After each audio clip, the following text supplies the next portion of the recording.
لله وكفى وسلام على عباده الذين اصطفى أما بعد كان النبي صلى الله عليه وسلم إذا كان قبل رمضان خطب الناس ثم قال آتاكم شهر رمضان أو كما قال عليه الصلاة والسلام سبحان ربك رب العزة عما يصفون وسلام على المرسلين والحمد لله رب العالمين۔ آج ہمارا موضوع ہے شعبان کا مہینہ۔ اس کے اوپر انشاءاللہ العزیز چند باتیں آج ہوں گی۔ شعبان المعظم یہ اسلامی مہینوں میں 8واں مہینہ ہے۔ یہ مہینہ اللہ نے اپنے بندوں کو اپنی رحمتیں عطا کرنے کے لیے دیا ہے۔ اس میں بہت خیر اور بھلائیاں ہیں۔ اسی وجہ سے ہر دور اور ہر زمانے میں ہمارے اسلاف، ہمارے بڑے اس کا انتظار بھی کرتے اور اس میں عبادات بھی کرتے، گناہوں سے بھی بچتے۔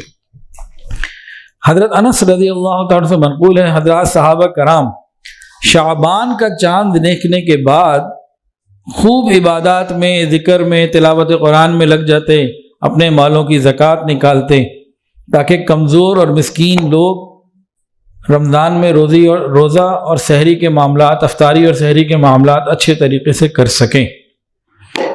مسلمان حکمران قیدیوں کو قید خانوں سے بلا کے ان کے معاملات کو دیکھتے، کوئی حد جاری ہونی ہوتی تو حد جاری کرتے، کسی کو چھوڑنا ہوتا اس کے معاملات کو بھی دیکھتے، اور تاجر حضرات وہ اپنے حساب کتاب میں لگ جاتے تاکہ زکوٰۃ کا جو ہے لین دین وہ بھی ہو جائے اور جو دوسرے معاملات ہیں وہ بھی ہو جائیں۔ اور یہ سارا کچھ کیوں کرتے تھے یہ سب لوگ؟ کہ رمضان المبارک یکسوئی کے ساتھ گزار سکیں۔ شعبان کا مہینہ اصل کے اندر رمضان کی تیاری کا مہینہ ہے اور خود یہ برکت والا مہینہ۔ اس کی برکتوں میں یہی دلیل بہت کافی ہے کہ حضور صلی اللہ علیہ وسلم دعا مانگتے تھے، اللہم بارک لنا فی رجب و شعبان وبلغنا رمضان، اللہ رجب اور شعبان میں برکت عطا فرما اور رمضان تک پہنچا۔ تو یہی بہت بڑی دلیل ہے۔ حضرت انس رضی اللہ تعالیٰ عنہ فرماتے ہیں کہ شعبان کو شعبان اس لیے کہا جاتا ہے کہ اس مہینے میں روزہ رکھنے والوں کے لیے اللہ نے بہت خیریں اور بھلائیاں رکھی ہیں، جہاں تک کہ وہ جنت پہنچ جاتا ہے۔ اسی مہینے میں اللہ کے ہاں اعمال بھی پیش ہوتے ہیں۔ اب اس میں چند باتیں ہیں، کچھ کام کرنے کے ہیں اور کچھ کام نہ کرنے کے ہیں۔ کچھ کام کون سے ہیں جی؟ کرنے کے، وہ ہمیں کرنے چاہیے، اور کچھ کاموں سے ہمیں بچنا چاہیے۔ اب ہم پہلے ذکر کرتے ہیں وہ کام جو ہمیں کرنے ہیں، قابل عمل کام وہ کون سے ہیں؟ ان میں سے پہلا کام شعبان کے مہینے کے چاند دیکھنے کا اہتمام کرنا۔ قمری تاریخ، اسلامی تاریخ ہمیں یاد رکھنا یہ فرض کفایہ ہے، رکھنی چاہیے۔ ہمارے حج کے، روزے کے، عید کے بہت سارے معاملات وہ قمری تاریخ سے وابستہ ہیں۔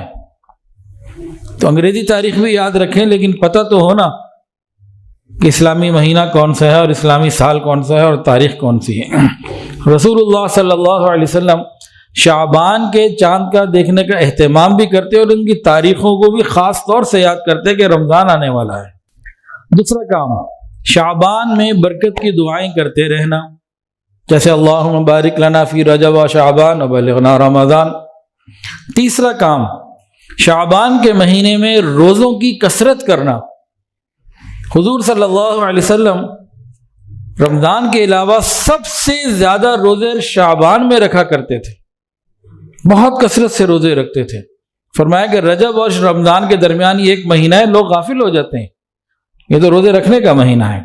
اور ایک حدیث میں آتا ہے کہ رمضان کے بعد سب سے زیادہ فضیلت والے روزے شعبان کے ہیں کہ یہ تعظیم رمضان میں شامل ہو جاتے ہیں۔ ویسے ایک جگہ ہے کہ محرم کا جو روزہ ہے، 10 محرم کا روزہ، اس کی فضیلت وہ اپنی جگہ ہے، لیکن تعظیم رمضان، اہتمام رمضان، تیاری کے لیے اس کے روزوں کی فضیلت پھر اور زیادہ بڑھ جاتی ہے۔ تو حضور صلی اللہ علیہ وسلم کثرت کے ساتھ یہ روزے رکھا کرتے تھے۔ تو ہمیں بھی شعبان میں کچھ روزے رکھ لینے چاہیے۔ دیکھیں، ہر چیز کی تیاری پہلے ہوتی ہے۔ گھر میں مہمان آنا ہو تو تیاری مہمان آنے کے بعد کرتے ہیں یا پہلے شروع کر دیتے ہیں؟ بتائیں. پہلے کرتے ہیں نا. امتحانات آنے ہوں تو تیاری ایگزامینیشن ہال میں پہنچ کے کرتے ہیں یا پہلے کرتے ہیں؟ یہ سب کام پہلے ہوتا ہے. تو شعبان کو ہم نے بنانا ہے رمضان کی تیاری کا مہینہ. رمضان اللہ کا مہمان ہے، شہر اللہ. رمضان کون ہے؟ اللہ کا مہینہ، شہر اللہ ہے. رمضان کیا ہے؟ شہر اللہ، اللہ کا مہینہ. تو اللہ کا مہینہ آ رہا ہے تو اس کے لیے ہمیں شوق سے انتظار کرنا، اس کی تیاری کرنا، اس مہمان کو ویلکم کرنا. تو یہ تیاریاں شعبان میں کی جاتی ہیں، رمضان سے پہلے کی جاتی ہیں. شعبان کے مہینے میں کثرت سے روزے رکھنے کی ایک وجہ تو یہ ہے کہ رمضان قریب ہے تو انسان ذرا تیاری کر لیتا ہے، رمضان کی عادت بن جائے. جیسے فرض سے پہلے سنتیں ہوتی ہیں، انسان ذرا تیار ہو جاتا ہے، وارم اپ ہو جاتا ہے. دوسری وجہ یہ ہے کہ شعبان میں بندوں کے اعمال اللہ کے حضور پیش کیے جاتے ہیں. فرمایا کہ میں چاہتا ہوں کہ میرے اعمال اس حالت میں اٹھائے جائیں کہ میں روزے سے ہوں. ایک وجہ یہ بتائی گئی. چوتھا کام کیا ہے؟ رمضان کی تیاری کرنا. نبی علیہ السلام نے فرمایا تمہارے پاس رمضان کا مہینہ آ رہا ہے، بس تم اس کے لیے تیاری کرو اور اپنی نیتوں کو درست کرو.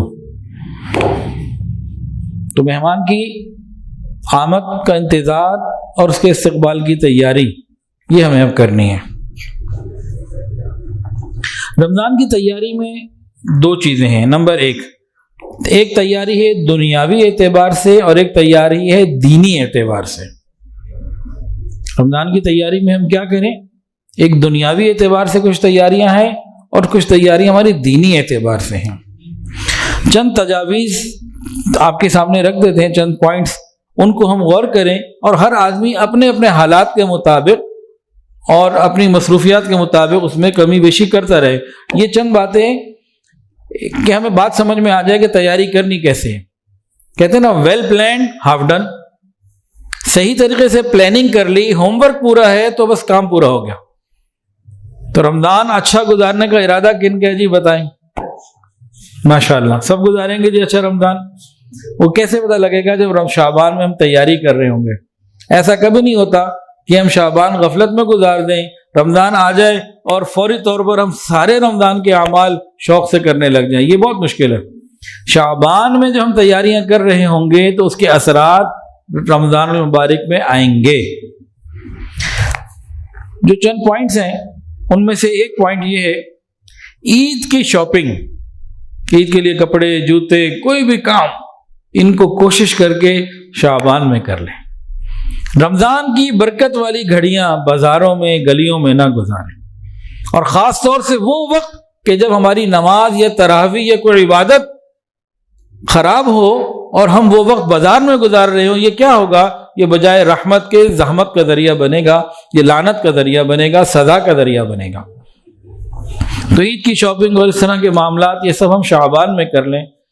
ایک تو رمضان کی بابرکت گھڑیاں وہ عبادت کے لیے فارغ ہو جائیں گی. دوسرا شعبان میں آپ کو کم وقت میں اور کم پیسوں میں چیزیں مل جائیں گی. رمضان میں وقت بھی زیادہ لگے گا رش کی وجہ سے، اور مہنگائی، پیسے بھی زیادہ دینے پڑیں گے سیزن کی وجہ سے. تو ہر طریقے سے اس میں فائدہ ہے شعبان میں لے لینے کا جہاں تک ممکن ہو.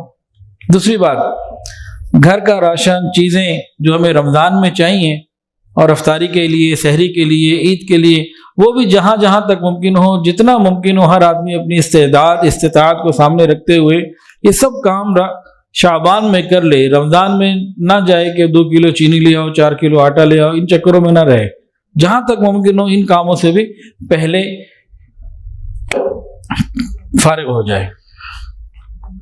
ایک اور مشورہ یہ ہے، نوجوان تو اس مشورے کو بالکل نہیں مانیں گے، اللہ کرے مان لیں. ایک اور مشورہ یہ ہے کہ جو کام ہم رمضان کے مہینے میں چھوڑ سکتے ہوں اس کے لیے ہم ارادہ کر لیں کہ ہمیں ان کاموں کو رمضان میں چھوڑ دینا، عید کے بعد دیکھیں گے. مثال کے طور پر ہم اپنے کاموں میں، سب کاموں میں جائزہ لینا، تو وہ کام جن کو چھوڑنے میں رمضان میں نقصان کوئی نہیں بلکہ فائدہ ہے، ایسے سارے کاموں کو ہمیں اپنی زندگی سے 1 مہینے کے لیے نکالنا چاہیے. کون کون سے کام ہیں؟ دوستوں کے ساتھ بیٹھنا، گپ شپ، اس کو رمضان کے لیے چھوڑ دیجئے۔ انٹرنیٹ کا بہت زیادہ اور غیر ضروری استعمال، اس کو چھوڑ دیجئے۔ سیل فون کے اوپر باتیں جو ہوتی ہیں بلا وجہ فضول میں لا یعنی، اس کو چھوڑ دیجئے۔ WhatsApp, social media, internet, اس کا جائز اور ضروری استعمال تک اپنے آپ کو محدود رکھیں۔ اسنیپ چیٹ وغیرہ، ٹک ٹاک، ان میں سے بہت ساری چیزوں کا استعمال حرام اور گناہ کی طرف لے جاتا ہے ہمیں، ان ساری چیزوں کو چھوڑ دیجئے۔ آؤٹنگ کے نام پر، آؤٹنگ کے نام کے اوپر جانے والی ہماری پکنک اور تفریحات اور یہ سب ویکینڈ بنانا، فلاں کارنر پہ جانا، فوڈ پوائنٹ پہ جانا، اس طرح کی چیزوں کو ہم رمضان کے لیے چھوڑ دیں۔ ان میں سے بعض چیزوں کو چھوڑنا تو ضروری ہے، تو رمضان اگر اچھا گزارنا ہے تو یہ کام بھی کرنا پڑے گا۔ اگر نہیں کیا تو رمضان ہم اچھا نہیں گزار سکتے۔ تو رمضان میں ہم نے روحانی روزہ بھی رکھنا ہے انشاءاللہ تعالی، اور ٹیکنالوجیکل فاسٹنگ بھی کرنی ہے، ٹیکنالوجی سے بھی روزہ رکھنا ہے، پھر مزہ آئے گا۔ اچھا جی، بہت سارے حضرات کچھ اداروں میں کام کرتے ہیں، سالانہ لیو ملتی ہے، مہینے کی کہیں ایک کہیں دو مختلف ہوتی ہیں، تو لیو کو جمع کرتے رہتے ہیں، چھٹی نہیں کرتے۔ تو کوٹا ان کا ہوتا ہے جب 10-15 اکٹھی ہو جائیں پھر ہم یہ لیو اپلائی کریں گے اور پھر کہیں جائیں گے۔ کسی کے ہاں شادی کا ہوتا ہے، جی میں نے وہ لیو جمع کی ہوئی ہے، شادی میں استعمال کروں گا، کوئی کہتا ہے جی میں پکنک پہ چلا جاؤں گا، کوئی کہتا ہے جی میں مری وغیرہ چلا جاؤں گا۔ تو سارا سال چھٹیاں جمع کیجئے اور ان کو رمضان میں اپلائی کیجئے اللہ کے لیے، پھر جنت کے مزے لیجئے گا۔ کیا خیال ہے؟ سارے سال کی چھٹیاں رمضان کے علاوہ کہیں اور تو نہیں مل سکتی؟ تو جو اداروں میں کام کرنے والے لوگ ہیں تو چھٹی تو انہوں نے سال کی اویل کرنی ہوتی ہے، وہ کہتے ہیں 25 دسمبر کو لیں گے اور اس وقت یہاں سے جائیں گے ادھر جائیں گے، کچھ ہوتے ہیں جی جون میں لیں گے، کچھ اپنی اپنی ترتیب ہوتی ہے۔ تو چلو ہم رمضان کی ترتیب بنائیں، ہم اپنی اینول لیو اور جتنی بھی ہماری روٹین کی لیوز ہیں ان کو اکٹھا کر کے اس لیو کے کوٹے کو رمضان میں استعمال کریں۔ تو یہ بھی ایک مشورہ ہے۔ تو یہ چند باتیں تو تھیں دنیاوی اعتبار سے، دینی اعتبار سے بھی کچھ تیاریاں ہیں جی۔ دینی اعتبار سے پہلی تیاری، رمضان اچھا گزارنے کی ہم نیت کریں کہ رمضان ہم نے اچھا گزارنا ہے، جیسے ہمارے اکابر بڑے گزارتے تھے، رمضان میں وقت ضائع نہیں ہونے دینا، پہلے تو یہ نیت کریں۔ دوسری تیاری یہ کریں کہ ہم نے رمضان کو گناہوں سے پاک گزارنا ہے، گناہوں سے پاک گزارنا ہے، یہ نیت کریں۔ تیسرا، ہم نے رمضان میں کثرت سے عبادات کرنی ہیں۔ اس کے لیے ہمیں کیا کرنا پڑے گا؟ جو چاہتا ہے رمضان میں کثرت سے عبادات کرے، وہ شعبان میں ہی اپنے لائف سٹائل کو ایسا کر لے جیسا کہ بس اب رمضان کی تیاریاں ہیں، روزے بھی رکھے، نفل زیادہ پڑھے، تلاوت قرآن پاک زیادہ کرے، اوابین، تہجد، اس طرح کے معاملات میں اپنے آپ کو دعاؤں میں وقت دینا بڑھائے۔ یہ پہلے سے تیاری کر رہا ہوگا اور روٹین اپنی بہتر کر رہا ہوگا، تب کیا ہوگا؟ جیسے ہی رمضان مبارک آئے گا اس کے لیے رمضان میں اور اچھے طریقے سے عبادت کرنا آسان ہو جائے گا۔ تو پہلے سے پلاننگ کرنی پڑے گی جی انشاءاللہ۔ حضرت جی کی دعاؤں کی کتاب ہے مناجات فقیر، وہ ہم منگوا لیں، وہ پڑھیں، حضرت پیر حافظ ذوالفقار احمد نقشبندی دعوت برکات العالیہ کی۔ اور حضرت مولانا اشرف علی تھانوی رحمۃ اللہ کی کتاب ہے مناجات مقبول، ان کتابوں کو لیں اور ان دعاؤں کو ہم مانگنا شروع کریں۔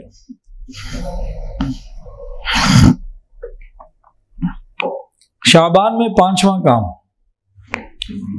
شب برات کی عبادت۔ شعبان المعظم کے اس مبارک مہینے میں اللہ رب العزت نے نصف شعبان میں ایک رات رکھی ہے، بڑی برکت والی رات ہے، بہت عظمت والی رات ہے۔ اس کے کئی نام ہیں، تفسیر روح المعانی میں 4 نام اس کے لکھے ہوئے ہیں۔ پہلا نام لیلۃ المبارکہ، لیلۃ المبارکہ کیا ترجمہ ہوا؟ برکت والی رات۔ دوسرا نام لیلۃ الرحمہ، رحمت والی رات. تیسرا نام لیلۃ السق. اللہ تعالیٰ کی طرف سے کچھ لوگوں کو جہنم کا پروانہ دے دیا جاتا ہے اس رات میں. لیلۃ السق. چوتھا نام لیلۃ البرات. کچھ خوش نصیب ایسے ہوتے ہیں جن کو جہنم کی آگ سے برات یعنی جان ان کی خلاصی کر دی جاتی ہے, جہنم سے ان کو NOC مل جاتا ہے, وہ جہنم میں نہیں جا سکتے. تو 4 نام ہو گئے, لیلۃ البرکہ, لیلۃ الرحمہ, لیلۃ السق اور لیلۃ البرات. یہ 4 نام ہیں اس کے. اب اس میں جی بہت ساری فضیلتیں ہیں. شب برات میں اب بعض لوگ کہتے ہیں شب برات کوئی نہیں ہے. دلیل کیا دیتے ہیں؟ شب فارسی کا لفظ اور برات عربی کا لفظ, یہ دلیل دیتے ہیں, کہتے ہیں شب برات نہیں ہے. اور دلیل کیسی شاندار لے کر آئے. اس کا آسان جواب پل صراط. صراط عربی کا لفظ, پل اردو کا لفظ, پھر پل صراط بھی نہیں ہے. شب برات کی پہلی فضیلت, بہت بڑی تعداد میں اللہ اپنے بندوں کی مغفرت فرما دیتے ہیں. فرمایا قبیلہ بنو کلب کی بکریوں کے بالوں کی تعداد کے برابر یا اس سے زیادہ اللہ تعالیٰ مغفرت فرماتے ہیں. ہمارے زمانے میں تو بکریاں گھروں میں نہیں ہیں, دیہاتوں میں ہوتی ہیں, جو لوگ رکھتے ہیں ریوڑ. مدینہ طیبہ میں اس زمانے میں ہر گھر میں نا بکریاں ہوتی تھیں. اب کسی کے گھر میں 100, کسی کی 200, کسی کی 500. تو ایک ایک گھر میں اتنی بکریاں لوگوں کی ہوتی تھیں, ایک ایک گھر کی, گھر کے اندر نہیں لیکن ایک ایک گھر والے کی. اب پورے قبیلے کی کتنی ہوں گی؟ اور یہ قبیلہ بنو کلب بکریوں کی تعداد کے بارے میں مثال تھا, مشہور تھا. جب اس پورے قبیلے کی بکریاں نکلتی تو 2 پہاڑوں کے درمیان وادی کو بھر دیا کرتی تھی. اب اتنی بکریاں ہوں بے شمار, اور پھر ان کے بال کتنے, ایک ایک بکری کے بال کتنے. تو اللہ تعالیٰ اتنی مغفرت فرماتے ہیں. ایسی برکت والی رات ہے یہ. دوسری فضیلت, یہ رات قبولیت والی رات ہے, دعاؤں کی قبولیت کی رات ہے, دعائیں قبول ہوتی ہیں. نبی علیہ السلام نے فرمایا شعبان کی جب 15ویں شب ہو یعنی شب برات, تو اس کی رات میں قیام کرو اور دن میں روزہ رکھو. اللہ تعالیٰ غروب شمس یعنی کہ سورج غروب ہونے کے فوراً بعد ہی, مغرب کے فوراً بعد ہی اپنی شان کے مطابق آسمان دنیا پہ نزول فرماتے ہیں, اور اعلان ہوتا ہے کوئی مغفرت چاہنے والا کہ اس کی مغفرت کی جائے, ہے کوئی رزق کا طلبگار اس کو رزق دے دیا جائے, ہے کوئی کسی پریشانی میں, تکلیف میں, بیماری میں, مصیبت میں مبتلا شخص, وہ آئے مجھ سے مانگے, میں اس کی مصیبت کو دور کر دوں. ساری رات یہ آوازیں لگتی رہتی ہیں. ویسے تو یہ آواز اللہ تعالیٰ کی طرف سے ہر رات میں, سارے سال کی ہر رات میں ہوتی ہیں, لیکن وہ تہجد کے وقت میں ہوتی ہیں. لیکن یہ ساری رات مغرب کے بعد سے شروع ہو جاتا ہے سلسلہ. تو قبولیت دعا کی یہ رات ہے, تو خوب ہمیں دعائیں مانگنی چاہیے. دیکھیں بھئی دعا تو سب مانگتے ہیں, بعض کی قبول ہو جاتی ہے, بعض کی نہیں ہوتی. قبولیت دعا کا فرما تو دیا گیا, قبولیت دعا کا بتا دیا کہ دعائیں قبول ہوں گی, لیکن قبولیت دعا کی اپنی کچھ شرائط ہیں. یہ موقع تو ہے کہ دعا مانگو قبول ہوگی, لیکن قبولیت دعا کی کچھ اپنی بنیادی شرائط ہیں, ہمیں وہ بھی پوری کرنی پڑیں گی, تب جا کے جو ہے نا وہ ہمارا معاملہ بنے گا. اب قبولیت دعا کی جو شرائط ہیں اس کے اوپر بھی ہم غور کر لیتے ہیں. قبولیت دعا کی 5 شرائط سن لیجیے, موٹی موٹی 3 ذکر کی جا رہی ہیں. سب سے پہلی شرط حرام سے بچنا. اگر انسان کا لباس حرام کا ہو اور غذا حرام کی ہو, اس کی دعائیں قبول نہیں ہوتی. قبولیت دعا کا وقت بھی ہے, رات بھی ہے, لیکن اگر حرام کی غذا ہے, سود کی کمائی ہے, جھوٹ دھوکہ, لوگوں کا مال ہڑپ کیا ہوا ہے, تو پھر اس کا معاملہ لٹکا ہوا ہے. تو یہ کیا شرط بتائی جی پہلی قبولیت دعا کی؟ حرام سے بچنا, ایک بات. دوسری بات, دعا توجہ سے کرنا. ہم دعا مانگ رہے ہوتے ہیں, پتہ ہی نہیں ہوتا کیا مانگا. حضرت جی نے بتایا ایک مرتبہ بیت اللہ شریف میں مطاف میں بیٹھے ہوئے, تو ایک صاحب تھے انہوں نے نماز پڑھی، انفرادی 2 نفل وغیرہ پڑھے ہوں گے، اور دعا مانگی اور ہاتھ پھیرے۔ حضرت فرماتے ہیں کہ قریبی ساتھی تھے، میں نے ان سے پوچھا کیا مانگا؟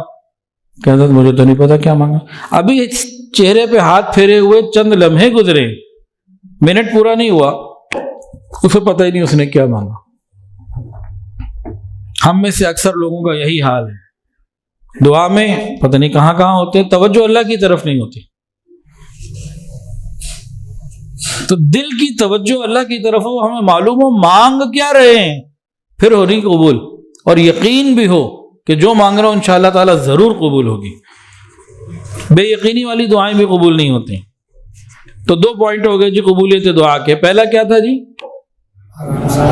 حرام سے بچنا۔ دوسرا توجہ کے ساتھ، یقین کے ساتھ دعا مانگنا۔ 2 باتیں۔ تیسری بات، قبولیت دعا کے لیے امر بالمعروف اور نہی عن المنکر کرتے رہنا چاہیے۔ جو آدمی، یہ جو قوم، یہ جو جماعت لوگوں کو نیکی کا حکم نہ دے، برائی سے نہ روکے، ان کی دعائیں قبول نہیں ہوتی۔ مختلف عذاب ہیں، مختلف سزائیں ہیں۔ جو آدمی امر بالمعروف اور نہی عن المنکر، یعنی لوگوں کو اچھی بات کا حکم نہیں دیتا، برائی سے نہیں روکتا، اس کی دعائیں قبول نہیں ہوتی۔ یہ اس کے لیے ایک عذاب کی مانند ہے۔ اور ہمارے معاشرے میں ہم دیکھتے ہیں کہ کسی کو نیکی کا حکم دینا، تعریف، نیکی کی طرف بلانا کم ہوتا چلا جا رہا ہے، اور برائی سے روکنا تو اور کم ہوتا چلا جا رہا ہے۔ تو یہ دونوں کام ہمیں حکمت اور بصیرت کے ساتھ کرنے ہوں گے۔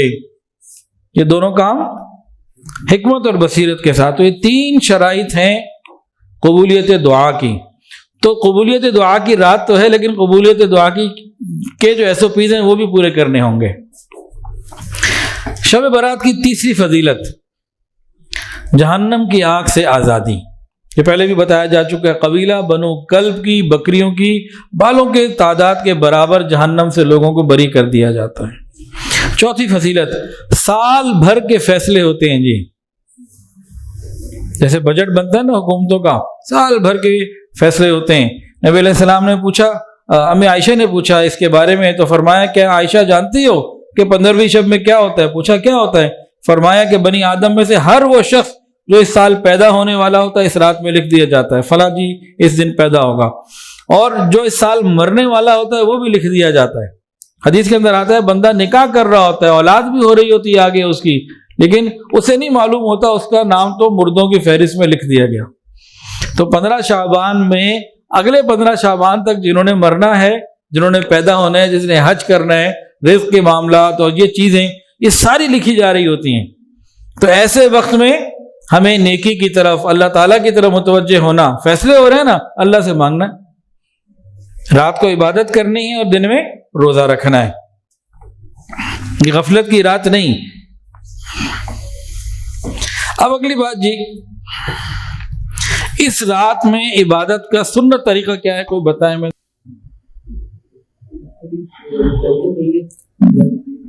جزاک اللہ جی۔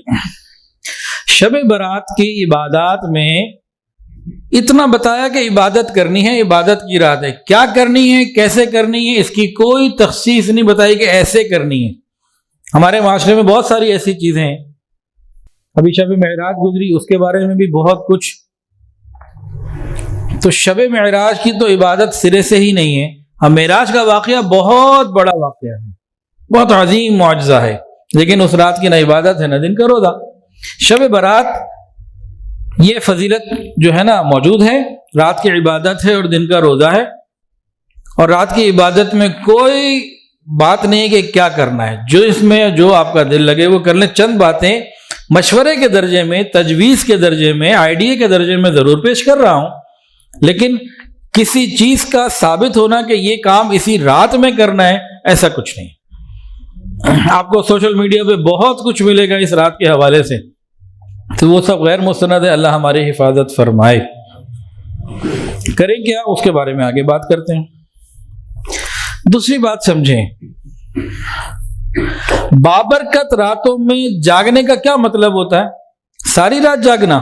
نہ، جتنا جس کے لیے آسان ہو جائے۔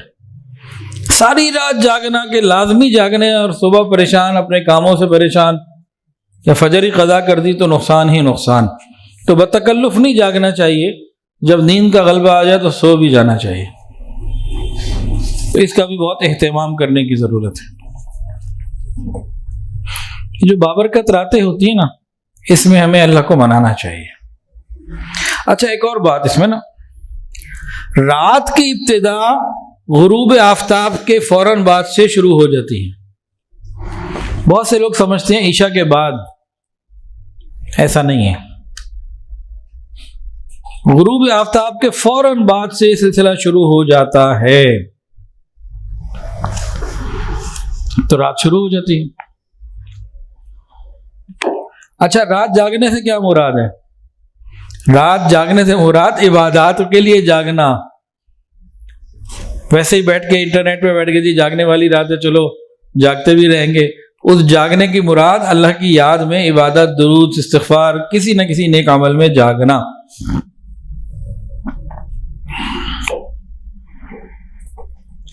پانچویں بات، جتنی بھی مبارک راتیں ہیں نفلی عبادات اس میں کرنی چاہیے، اور کوشش کرنی چاہیے کہ انفرادی ہو، اپنے اپنے گھر میں اپنے اپنے مقام پہ بس اللہ کے ساتھ لو لگائیں. اب چند باتیں صرف تجویز کے طور پر ہیں، جس کا جس میں دل لگے اور وہ اس کو کرے.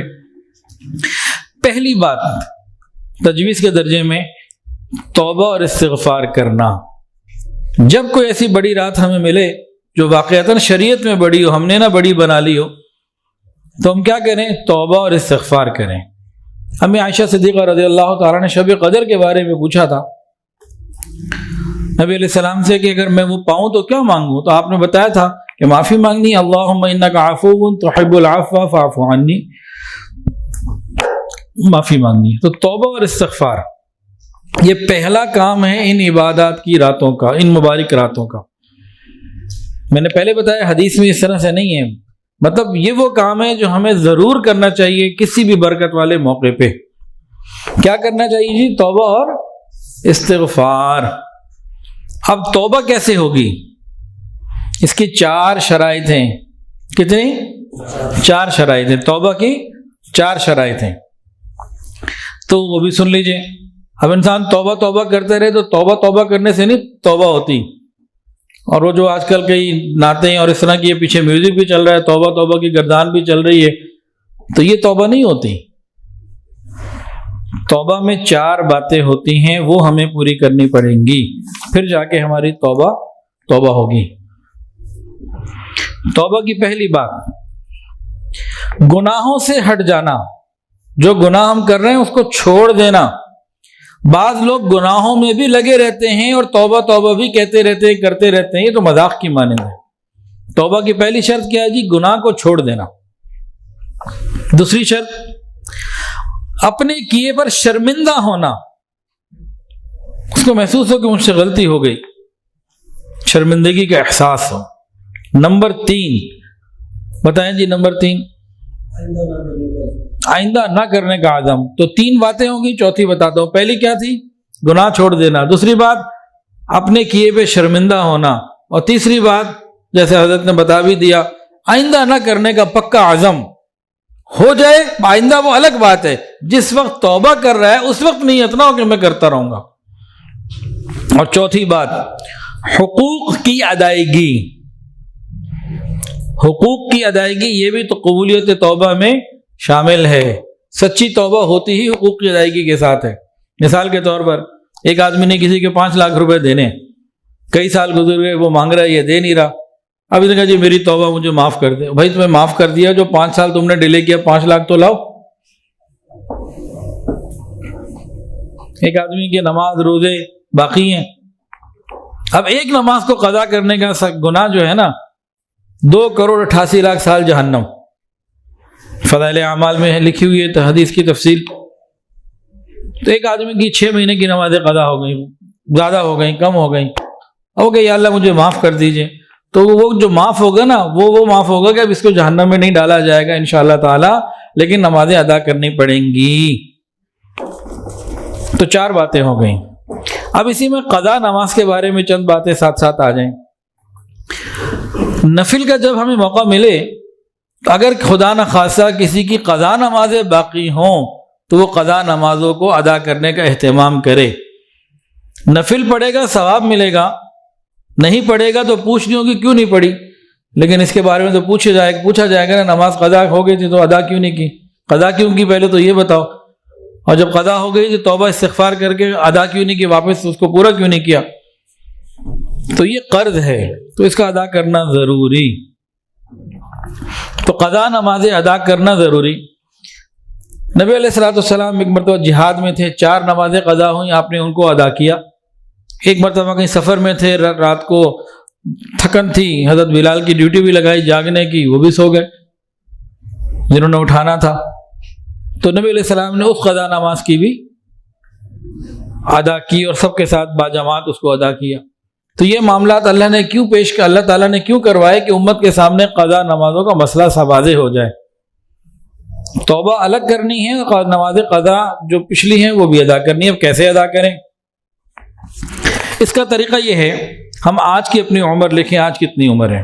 دیکھیں میری عمر اس وقت ہے 1975 کی پیدائش ہے اور رجب 1395، تو بہرحال انگریزی حساب سے 1975، تو بھائی کتنے ہو گئے؟ 47 سال تقریباً.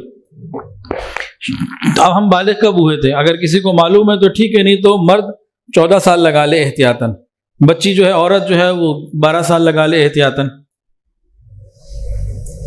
اب 47 میں سے 14 مائنس کرے تو کیا رہ گیا؟ 33. میں ویسے ایگزامپل دے رہا ہوں نا. اب ہر بندہ اپنے لیے غور کرے کہ ان 33 سالوں میں نے کون سا وقت تھا کہ نمازیں پابندی سے پڑھی اور کہاں میں نے نمازیں نہیں پڑھی، کتنے عرصے سے میں پابندی سے پڑھ رہا ہوں، اس کو غور کرے.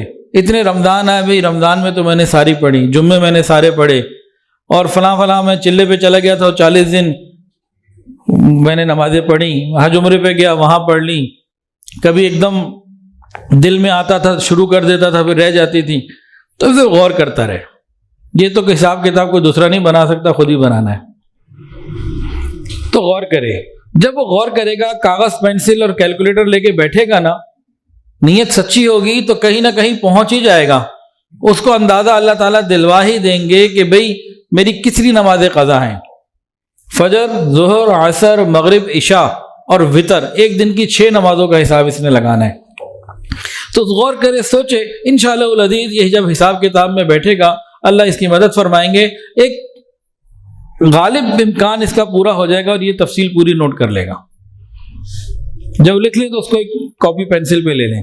بھئی فجر کی میری اتنی ہے، ظہر کی اتنی ہے اور وطر اتنی ہے، سب نمازوں کی ترتیب لکھ لیں. اب کیا کرے؟ توبہ یہ کر چکا، اب اگلی آنے والی نماز قضا نہ ہونے دے. اب جو وقت آئے گا نا وہ نماز قضا نہ ہونے دے، پچھلی 7 دہراتا رہے، ایک کر کے 2 کر کے، ہر نماز کے ساتھ ایک ملا لے، کوئی ترتیب بنا لے. ساتھ ان کو کرتا رہے تو کم ہوتی چلی جائیں گی. ایک وقت آئے گا پوری ہو جائیں گی. موت پہلے آ گئی تو انشاءاللہ اللہ تعالیٰ اس عمل کی برکت سے معاف بھی کر دیں گے اور ساتھ وصیت بھی کر دے، میں مر جاؤں تو مجھے فدیہ ادا کر دینا. کوئی لکھا پڑا ہوگا تو کوئی فدیہ ادا کرے گا، ایسے پتہ ہی نہیں چلے گا. تو قضا نماز کو ادا کرنے کے لیے فکر کریں. قضا نماز کی نیت کیسے کریں جی؟ قضا نماز کی نیت کرنے کا طریقہ یہ ہے کہ انسان ہر نماز میں یوں نیت کرے، میں اپنی تمام فوت شدہ نمازوں میں سے جو پہلی نماز ہے اس کی قضا کرتا ہوں. میری جتنی نمازیں بھی قضا ہوئی ہیں نا، مثلا فجر کی نماز ہے، میں فجر پڑھ رہا ہوں، کون سی جو سب سے پہلے میری قضا ہے وہ پڑھ رہا ہوں. جب وہ سب سے پہلی پڑھ لے گا تو اب جو اس کے بعد والی ہے وہ سب سے پہلی رہ جائے گی. اسی طرح کرتا چلا جائے. اچھا جی، اس رات کے کرنے والے کاموں میں سے ایک کام یہ ہے کہ نماز باجماعت پڑھے. مغرب، عشاء اور فجر تینوں نمازیں باجماعت پڑھے. جس نے تینوں نمازیں مسجد میں باجماعت پڑھ لی، اس نے تو عبادت میں کہیں نہ کہیں حصہ اس کا ڈل گیا. بلکہ ایک حدیث میں آتا ہے جس نے عشاء باجماعت پڑھی آدھی رات عبادت، جس نے فجر باجماعت پڑھی بقی آدھی رات عبادت. تو مغرب سے ہی جماعتوں کی پابندی کرے، کیونکہ اس رات میں 3 نمازیں آتی ہیں، مغرب، عشاء اور فجر. تو اس کو ہم احتیاط سے کریں. اس کے علاوہ اوابین، مغرب کی نماز ہو گئی، اوابین پڑھ لیں۔ اوابین سارا سال پڑھ سکتے ہیں، دو دو کر کے 6 رکعت پڑھیں، 12 پڑھیں، 20 تک اس کی تعداد ہے۔ اوابین کا ثواب کسی کے علم میں تو بتائیں جی۔ مغرب کی نماز کے بعد اوابین پڑھنا مستحب عمل ہے، اور ایک دن کے اوابین کا ثواب بتائیں جی۔ 12 سال کی عبادت کا ثواب ملتا ہے، 12 سال کی عبادت۔ نبی علیہ السلام نے فرمایا جس نے مغرب کی نماز کے بعد 6 رکعت اس طرح ادا کی کہ ان کے درمیان کوئی بری بات نہیں کی تو اس کا ثواب 12 سال کی عبادت کے برابر۔ ایک اور عبادت ہے جی بڑی زبردست، اس کو کہتے ہیں صلاۃ التسبیح۔ یہ بھائی ضرور پڑھنی چاہیے، بہت بڑی عبادت ہے، اس کا اہتمام کرنا چاہیے۔ صلاۃ التسبیح خالی شب برات کے لیے نہیں، اس کو زندگی کے ہمیں معمول میں کہیں نہ کہیں کبھی نہ کبھی چلتے رہنا چاہیے۔ اب یہ روایت عبادت میں اگر گزارنی ہے تو بھائی یہ بھی ایک مشورہ ہے، اس رات کے ساتھ یہ نہیں ہے کہ لازمی اسی رات پڑھنی ہے، یہ میں پہلے بھی واضح کر چکا ہوں، دوبارہ پھر واضح کر رہا ہوں۔ صلاۃ التسبیح وہ نماز ہے جس سے 10 طرح کے گناہ معاف ہوتے ہیں، اگلے اور پچھلے، قدیم اور جدید، غلطی سے کیے ہوئے گناہ، جان بوجھ کے کیے ہوئے گناہ، صغیرہ گناہ، کبیرہ گناہ، چھپ چھپ کے کیے ہوئے گناہ اور کھلم کھلا کیے ہوئے گناہ۔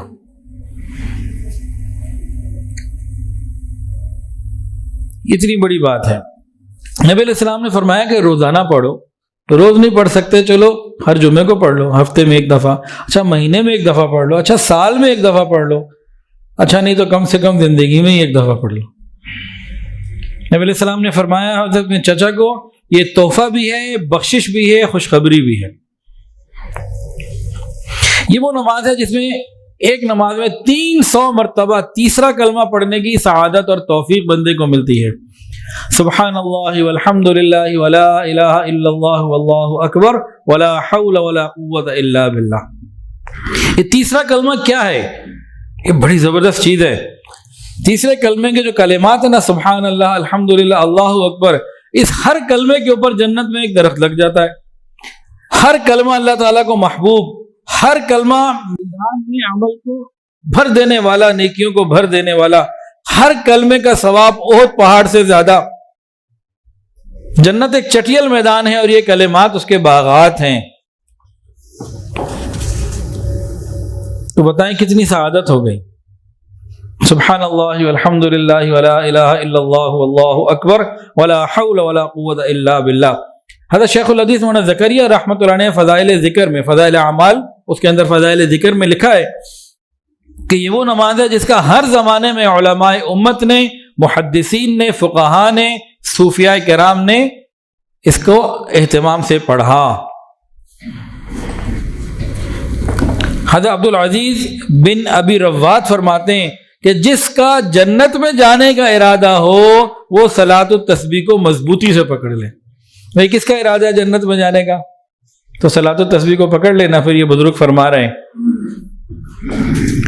حضرت ابو عثمان حیری رحمۃ اللہ علیہ فرماتے ہیں یہ وہ نماز ہے کہ میں نے مصیبتوں اور غموں کے ازالے کے لیے، یعنی ان چیزوں کو ختم اور دور کرنے کے لیے اس سے بہتر کوئی نماز نہیں پائی۔ اب پتہ لگ جائے گا ہم پکے ہیں کہ کچے ہیں۔ ہم تو اپنے آپ کو بڑا پکا جنتی سمجھتے ہیں۔ اب ذرا دیکھتے ہیں، ذرا سنیے۔ علامہ تقی الدین سبکی رحمۃ اللہ علیہ فرماتے ہیں یہ وہ نماز ہے صلاۃ التسبیح جس شخص نے اس کی فضیلت سنی اور اہمیت سنی پھر بھی غفلت کی اور نماز نہ پڑھی، وہ دین کے بارے میں سستی کرنے والا ہے، یہ پکا نہیں، کچا آدمی ہے، اس کو پکا نہیں سمجھنا چاہیے۔ اتنی باتیں سن کے بھی اگر اس نے یہ نماز نہیں پڑھی تو پھر یہ سمجھ لے کہ میرا معاملہ بڑا ہی کمزور ہے۔ تسبیح پڑھنے کے 2 طریقے ہیں۔ ایک ترمذی شریف میں ہے کہ انسان پہلے تو نیت کر لے 4 رکعت کی، 4 رکعتوں میں تلاوت جو مرضی کرے سورہ فاتحہ کے بعد، کوئی بھی سورت کر سکتا ہے، کوئی مسئلہ نہیں ہے۔ پہلی تکبیر کے بعد ثنا پڑھے گا، سبحانک اللہم وبحمدک، ثنا پڑھ لی، اور اس کے بعد پھر 15 مرتبہ پڑھے سبحان اللہ والحمد للہ ولا الہ الا اللہ واللہ اکبر، یہاں تک پڑھ لے گزارا ہو جائے گا، لیکن آگے بھی ملا لے تو ولا حول ولا قوت الا باللہ العلی العظیم، تو بہت اچھا ہو جائے گا۔ تکبیر تحریمہ کے بعد ثنا کے بعد 15 مرتبہ یہ پڑھے. سورہ فاتحہ اور کوئی سورت ملائے. رکوع میں جانے سے پہلے 10 مرتبہ پڑھ لے تو کتنا ہو گیا؟ 15 اور 10 25. اس کے بعد ہر جگہ 10 پڑھنی ہے. رکوع میں 10، رکوع سے کھڑا ہوا قوما میں پھر 10، 25 اور 20 کتنی ہو گئی؟ 45. اب یہ سجدے میں گیا، پہلے سجدے میں 10، جب بیٹھے گا 10 اور پھر سجدے میں جائے گا 10 تو 30 ہو گئی. 45 جمع 30 75. اس ترتیب سے ہر رکعت میں 75 75 300 پوری ہو گئی. صلاۃ و تسبیح آدھے پونے گھنٹے میں پوری ہو جاتی ہے. مسئلہ مکمل ہو گیا. اتنی بڑی سعادت مل گئی. ایک طریقہ اور بھی ہے، بہرحال وہ بھی ہے اور یہ بھی ہے، تو انسان اس کو ادا کرے، نیت کر کے کرنا ہے. اب 300 گنتی کیسے کرے؟ کاؤنٹر ساتھ رکھ لے، تسبیح ساتھ رکھ لے، کاغذ پینسل رکھ لے، کیا کرے بھائی؟ دماغ میں ذرا الرٹ رہے، ہوشیار رہے اور یاد رکھے. دل دماغ کو حاضر رکھے تو کسی چیز کی ضرورت ہے. ہاں کسی کو اگر ہے کہ بھئی کچھ مجھے سپورٹ چاہیے تو وہ انگلیوں پہ نہیں گن سکتا، ہاتھ باندھے ہوئے نا، بس ہاتھ کو ذرا ذرا سا پریس کرتا جائے، اس کی ترتیب بنا لے تو اس کی گنجائش دی ہے، اس سے زیادہ کی گنجائش نہیں ہے. اور سورت اس میں کوئی بھی پڑھی جا سکتی ہے، چاروں رکعت میں کوئی مسئلہ نہیں ہے. بعض جگہ صلاۃ التسبیح کی باجماعت نماز ہوتی ہے. امام اعظم امام ابو حنیفہ رحمۃ اللہ علیہ کے نزدیک، فقہ حنفی کے نزدیک نفل نماز کی جماعت کرانا مکروہ ہے. تو بہت ساری جگہ اس کا اہتمام ہوتا ہے، یہ ٹھیک نہیں ہے. نفل عبادت انفرادی ہے. وہ یہ کہتے ہیں جی، بعض لوگ یہ کہتے ہیں کہ جی لوگوں کو آتی نہیں اس لیے ہم پڑھا دیتے ہیں. اس کا پہلا جواب، اگر نہیں آتی تو سکھائیے ان کو. غلط طریقے پہ کیوں لگا رہے ہیں؟ نہیں آتی تو سکھا دیں. اس کو سیکھنا کیا مشکل ہے؟ جس آدمی کو نماز آتی ہے اس کے لیے جس آدمی کو عام نماز 2 رکعت پڑھنا آتی ہے، فرض نماز 4 رکعت بھی پڑھنا آتی ہے، اس کے لیے صلاۃ و تسبیح اکیلے پڑھنا کوئی مشکل نہیں. کیسے؟ اس میں پڑھنا کیا ہے؟ سبحان اللہ کس کو نہیں آتا؟ جسے نماز آتی ہے اسے سبحان اللہ پڑھنا آتا ہے کہ نہیں آتا؟ جسے نماز آتی ہے الحمدللہ پڑھنا آتا ہے کہ نہیں آتا؟ اللہ اکبر اسے پڑھنا آتا ہے کہ نہیں آتا؟ اور اس میں ہے کیا؟ یہی تو چند کلمات ہے. سیکھنا کیا ہے؟ صرف تھوڑی سی ترتیب، 4 5 10 منٹ لگیں گے، بندہ آسانی سے سمجھ سکتا ہے. تو ہمیں کیا ضرورت ہے کہ جس چیز کو فقہا نے منع کر دیا ہم کہیں نہیں ضروری یہ کرنا ہے. تو نفل نماز اجتماعی طور پر باجماعت کرنا یہ منع ہے، اس سے بچنا چاہیے. اچھا جی، 5واں جو مشورہ ہے وہ ہے قیام اللیل. قیام اللیل کسے کہتے ہیں جی؟ تہجد کی نماز کو. تہجد کی نماز یہ پڑھنی چاہیے. فرض نماز کے بعد سب سے افضل عبادت تہجد کی نماز ہے. نبی علیہ السلام نے فرمایا کہ رات کے قیام تہجد کو اپنے اوپر لازم کر لو. یہ تم سے پہلے نیک لوگوں کا طریقہ رہا ہے. یہ اللہ تعالیٰ کے قرب کا ذریعہ ہے، انسان اللہ کے قریب ہو جاتا ہے. یہ گناہوں کو مٹا دیتا ہے اور دوسرا گناہوں سے روکتا ہے. تہجد جو پڑھے گا نا، یہ تہجد گناہوں کو معاف بھی کروائے گی، مٹائے گی بھی، اور تہجد گناہوں سے روکے گی بھی. ایک آدمی یہ کہتا ہے جی مجھ سے گناہ نہیں چھوٹ رہے، وہی تہجد پڑھے نا، پھر اللہ مہربانی فرمائیں گے. اور ایک روایت میں یہ بھی ہے تہجد کی نماز سے اللہ جسمانی بیماریوں کو بھی شفا دے دیتے ہیں. ایک آدمی بیمار ہے، تہجد پڑھنا شروع کرے، اللہ تعالیٰ مہربانی فرماتے ہیں. تہجد کے وقت دعائیں قبول ہوتی ہیں. تہجد کے وقت دعاؤں کی قبولیت بھی ہے. ایک حدیث کے اندر آتا ہے بے شک جنت میں ایسے بالا خانے جن کا باہر سے اندر نظر آتا ہے، اندر کا باہر سے نظر آتا ہے. ایک صحابی کھڑے ہوئے، کس کے لیے ہیں؟ فرمایا اس کے لیے جو اپنی بات چیت میں نرمی رکھے، کلام اس کا نرم ہو، بات چیت ذرا نرم مزاجی سے ہو، لوگوں کو کھانا کھلائے، مستقل روزے بار بار روزے رکھا کرے اور رات کو تہجد پڑھا کرے. حدیث سنیے، شعب الایمان میں ہے، نبی علیہ السلام نے فرمایا میری امت کے سب سے معزز لوگ قرآن کریم کے حافظ اور تہجد گزار ہیں. جو قیامت کے دن جب انہیں ملے گا نا پروٹوکول، پھر پتہ لگے گا. لیکن آج کل کے حافظ قرآن بھی بڑے عجیب ہیں. مدرسے میں ان کے معاملے اور ہوتے ہیں، ویسے تو جناب ان کے لباس، اسٹائل اور بال یہی نہیں شریعت کے مطابق ہو پاتے. سینوں میں قرآن حفظ ہوتا ہے لیکن قرآن کی لاج نہیں رکھتے. راتوں کو کیا کرتے ہیں؟ انٹرنیٹ پہ وقت ضائع، کرکٹ میں وقت ضائع، ساری رات کھیلیں گے. حافظ قرآن کے بارے میں آتا ہے یہ اپنے سینے میں اس ایمان، اس نعمت کی حفاظت کرے، اس کا احترام کرے کہ اللہ تعالیٰ کی اتنی بڑی نعمت اور امانت کو لوگوں میں لے کے پھر رہا ہے. یہ مذاق نہ اڑوائے قرآن پاک کا. اس کے کردار میں، گفتار میں، ہر چیز میں پتہ لگے یہ حافظ قرآن ہے. اللہ نے اتنی بڑی نعمت دی ہے. پوری امت میں سب سے زیادہ مقام فرمایا حافظ قرآن کا اور تہجد گزار کا. تو اس مقام کا اگر کوئی خود ہی لحاظ نہ رکھے، دیکھیں معاملہ کوئی میرے ساتھ نہیں ہے یا کسی ادارے کے ساتھ نہیں ہے، معاملہ تو اللہ رب العزت کے ساتھ ہے. قیامت کے دن اللہ پوچھ لے میں نے یہ نعمت دی تھی، تم نے کیا اس کا مان رکھا؟ ہم کیا جواب دیں گے؟ معاملہ اللہ کے ساتھ ہے. اچھا جی، اگلے کچھ کام ایسے ہیں اس رات میں. چھٹی بات، وہ کام جن سے مغفرت روک دی جاتی ہے ان سے ہمیں بچنا ہے. جو ہماری جنت میں رکاوٹ ہیں ان کاموں سے ہمیں بچنا ہے. ایسے تقریباً 8 کام ہیں. کثیر لوگوں کی مغفرت ہوتی ہے لیکن ان لوگوں کی مغفرت نہیں ہوتی. ہم چاہتے ہیں جی ہماری مغفرت ہو، چاہتے ہیں جی، پھر ہمیں کیا کرنا ہوگا؟ ہمیں ان لوگوں کی فہرست سے اپنے آپ کو نکالنا ہوگا جن کے بارے میں نبی علیہ السلام نے بتایا. دیکھیں یہ بات سمجھیں، مغفرت ہوتی ہے، یہ مغفرت کی رات ہے، یہ ہمیں کس نے بتایا؟ حضور صلی اللہ علیہ وسلم نے. تو انہوں نے نہیں بتایا یہ فلاں لوگ ایسے ہیں ان کی اس رات میں بھی نہیں ہوتی. تو گویا ہمیں اس کیٹیگری سے نکلنا ہوگا. تو وہ کون لوگ ہیں؟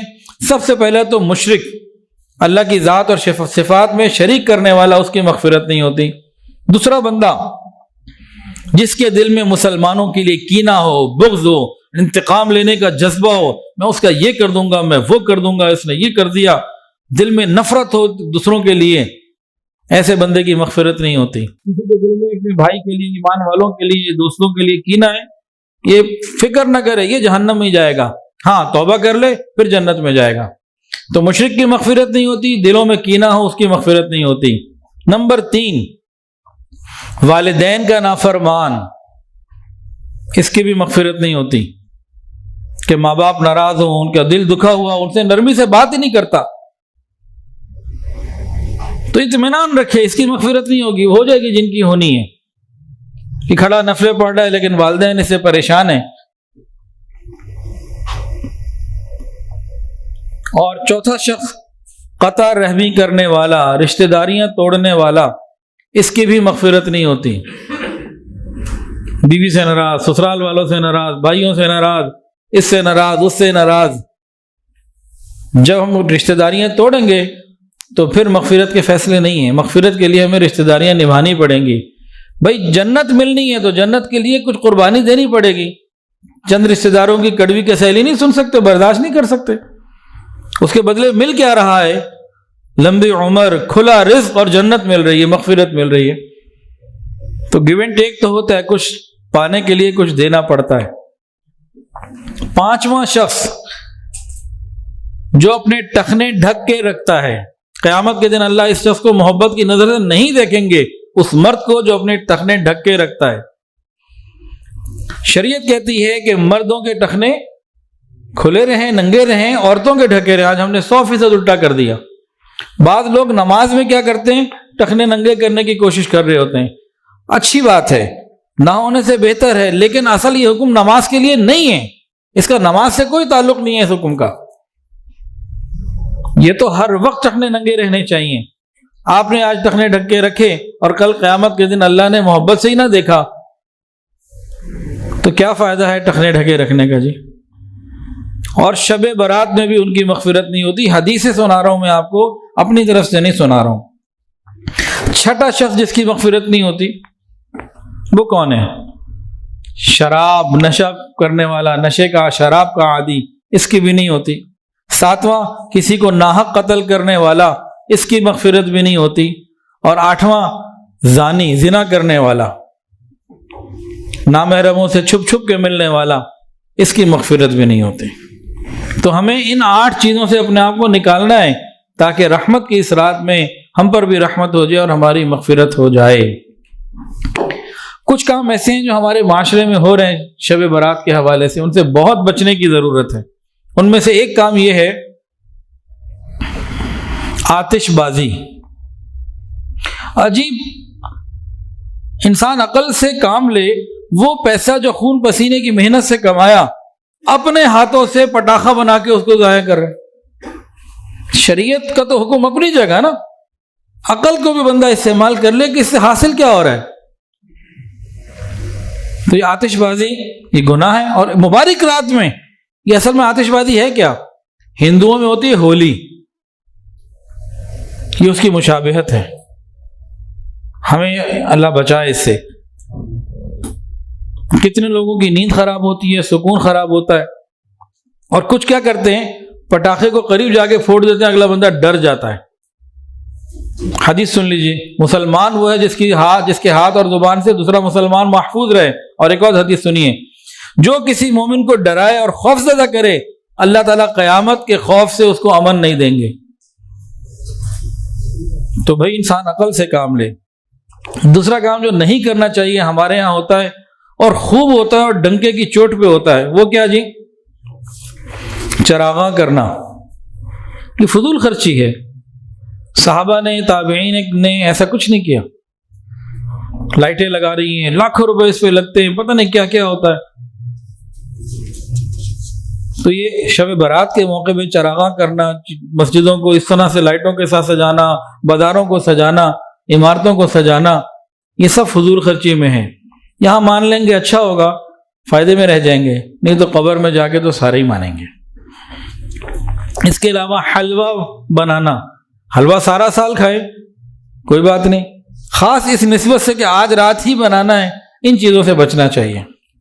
چوتھا کام، قبرستان دھوم دھام سے جانا۔ عورتیں بھی جا رہی ہیں جی، کئی عورتیں مسئلہ پوچھتی ہیں کہ حضرت قبرستان جا سکتے ہیں؟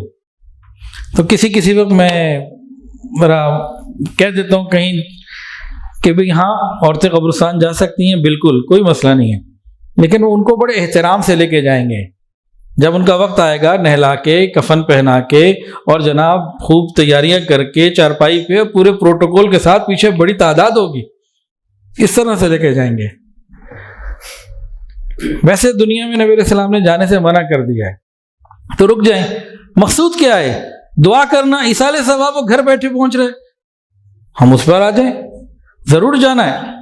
پھر اس رات کو دیکھیں، اتنی بات حدیث میں ہے کہ نبی کریم صلی اللہ علیہ وسلم 15 شعبان کی رات قبرستان گئے، ان کے لیے مغفرت کی دعا کی۔ یہ زندگی میں ایک مرتبہ ہے، آپ سے ثابت ہر سال نہیں ہے۔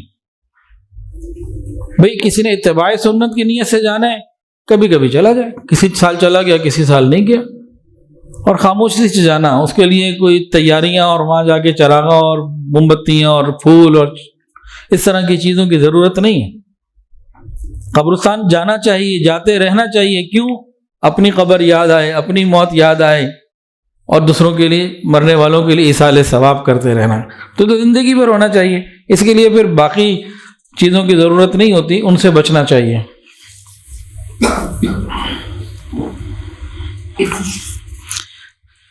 15 شعبان کا روزہ مستحب عمل ہے، یہ سنت نہیں ہے، مستحب عمل ہے۔ کوئی رکھنا چاہے بہت اچھا رکھے، نہیں رکھنا چاہتا تو اس کو برا نہیں کہہ سکتے بھی آپ نے نہیں رکھا۔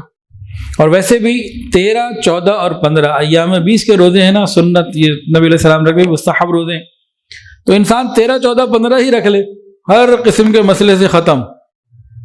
15 کا روزہ بھی ہو گیا، شعبان کے روزوں کی کثرت میں بھی وہ تعداد شامل ہو جائے گی، اور 13، 14، 15 کا عمل ایام 20 والا وہ بھی پورا ہو جائے گا، اور آگے پورا مہینہ روزہ رکھنا ہی ہے، پہلے سے تیاری کرے۔ ہمارے ایک دوست ہیں حجاز ہاسپٹل میں، ثاقب بھائی، ان کی ترتیب بڑی ایک دم اچانک یاد آ گئی۔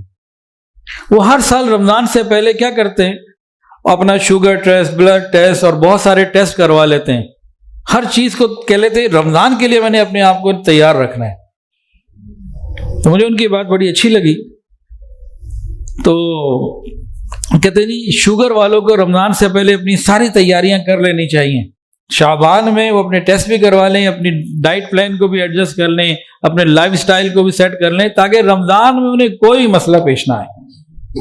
اور خالی شوگر والے نہیں، ہر آدمی اس حساب سے اپنے آپ کو دیکھ سکتا ہے کہ بھئی میں کیا اپنے اندر بہتری لاؤں کہ مبارک مہینہ جو آ رہا ہے اس آنے والے مہینے میں میرا رب مجھ سے راضی ہو جائے۔